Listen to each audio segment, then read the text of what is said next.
Voilà, alors cette semaine, on clôture le Sefer Bereshit. Donc on se sépare provisoirement des Avot, Avraham, Israël et Yaakov, les pères du Ham Israël, les pères du peuple d'Israël. Et bon, c'est vrai qu'on se sépare au niveau de la lecture des parachiotes, mais dans notre vie, ils sont toujours présents. D'ailleurs, tous les jours dans la Hamida, on les cite 3 fois par jour. Eloké Avraham, Eloké Israël, Eloké Yaakov. Et il faut savoir que c'est eux qui protègent l'âme Israël. Ils sont toujours là pour prier pour le peuple d'Israël, pour l'âme Israël, pour nous protéger, pour nous diriger. Et d'ailleurs, on le voit textuellement dans la paracha de la semaine, donc la dernière paracha, Vayechi Yaakov. Au moment où Yaakov fait le bilan et commence à partager son héritage avec ses enfants, on voit qu'il donne une part en plus à Yosef. Il a écrit Va'ani natati lecha Shrem achad alechecha asher lakarti miyad haemori becharbi ou bekashti. On voit que Yaakov donne à Yosef le territoire de Shrem. Et il dit qu'il a réussi à récupérer du Hémori, donc du peuple Hémori, becharbi ou bekashti, avec son glaive et avec son arc. Mais pourtant, on sait très bien que Shrem, ce sont ses deux fils, Shimon et Lévi, qui l'ont conquis en tuant tous les hommes après le drame qu'il y avait eu avec l'histoire de Dina. Ils étaient allés donc dans Shrem, ils avaient tué tout le monde. Alors comment se fait-il que Yaakov s'accorde le crédit de cette victoire, de cette conquête? Donc, quel est le message? Alors le Targum dans la paracha nous dit qu'en fait, Becharbi ou Bekashti, là on lit le glaive et l'arc, c'est en fait Betzloti ou Bevakashti, c'est-à-dire avec ma prière et avec ma demande. Autrement dit, pendant que Shimon et Lévi faisaient la guerre et se battaient et tuaient tout le monde là-bas, en fait, Yaakov était en train de prier, d'implorer Dieu pour que tout se passe bien. Et donc c'est à ce titre-là que il dit, mais vous savez, Shrem, vous croyez que c'est vous qui l'avez conquis, mais en fait c'est moi qui l'ai conquis.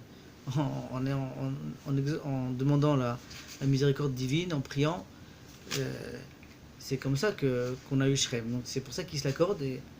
Mais ça me rappelle une histoire du Ben Ishraï.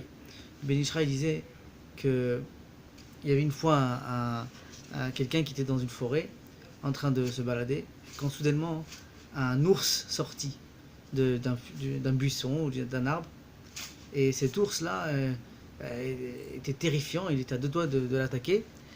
Mais non, cette personne elle avait une canne, elle se baladait avec une canne. Elle s'est dit, bon, peut-être que cet ours là, à force de voir des chasseurs, il sait que les chasseurs ils ont un fusil, et si je mime un geste de tir comme un chasseur, peut-être que ça va l'effrayer. Donc il a pris sa canne, il a ajusté devant l'ours, il a visé, et tac, il a appuyé dans sa canne, il n'y avait rien en fait. Et à ce moment-là, un coup de feu a vraiment retenti, et l'ours est tombé raide. Alors lui, il s'est dit, c'est magnifique, j'ai réussi, etc. Mais en fait, il ne savait pas qu'au-dessus, dans un arbre au-dessus, il y avait un autre chasseur professionnel qui était là, et qui avait vraiment abattu l'ours. Et ben, c'est exactement la même chose.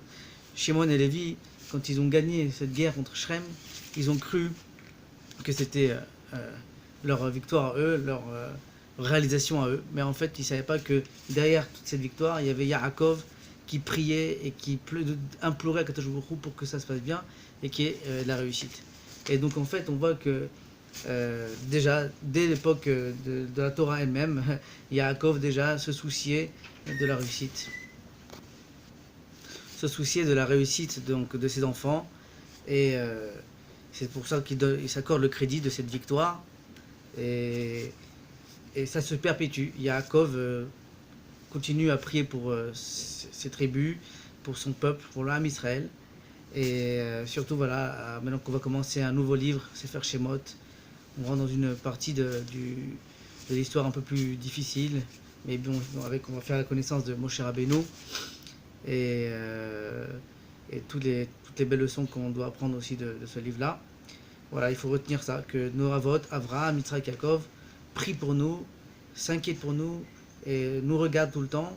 C'est pour ça qu'on les implore tous les jours dans la Hamida, et espérons que par leur mérite, on puisse avoir la Géoula bientôt, avec toutes les souffrances on endure en ce moment, que ça se cesse le plus vite possible et que vienne Mashiach Tzidkenu, Amen. Voilà. Je vous souhaite Shabbat Shalom et que des bonnes choses.